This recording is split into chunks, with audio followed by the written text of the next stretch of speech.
मुदिता के सभी श्रोताओं को नमस्कार।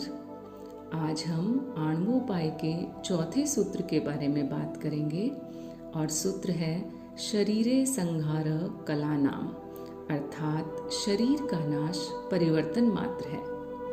पिछले सूत्र में बताया गया कि शरीर, मन और जगत के अनुभव क्योंकि परिवर्तनशील हैं, इसलिए सत्य नहीं हो सकते, ये मिथ्या हैं।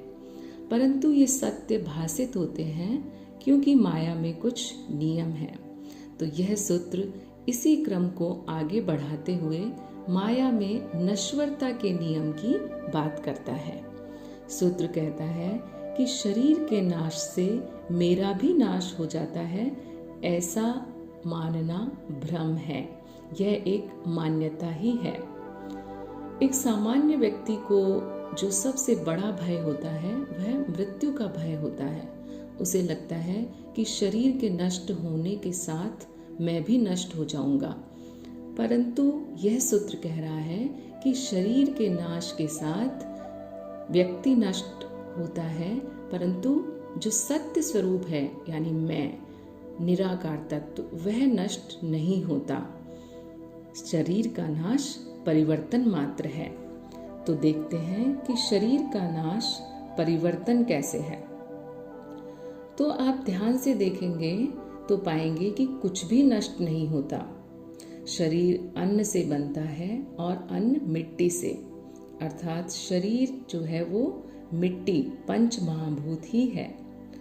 तो बनता कैसे है? मिट्टी के बहुत छोटे छोटे जो रजवीर्य कण हैं उनमें कुछ परिवर्तन होता है तो शरीर बनना प्रतीत होता है, और जब वह पुनः मिट्टी हो गया नष्ट होने के बाद तो बिगड़ना प्रतीत होता है।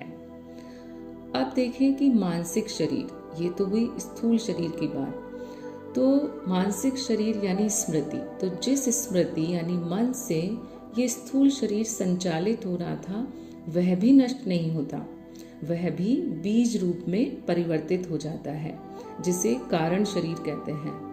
जैसे एक वृक्ष नष्ट हो जाता है, लेकिन वृक्ष की जो स्मृतियां हैं वो बदलकर उसके जो झड़े हुए बीज होते हैं उसमें संचित रहती है। उस बीज को जब दोबारा बोया जाता है तो वैसा ही वृक्ष बन जाता है।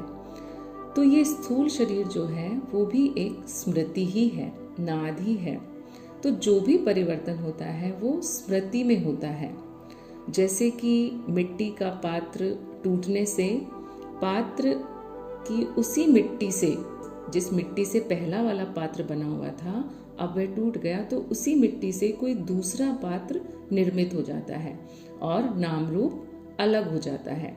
तो क्या हुआ? वास्तव में सिर्फ परिवर्तन हुआ, आकार का परिवर्तन हुआ, नाश नहीं हुआ। तत्व वैसा का वैसा ही रहा।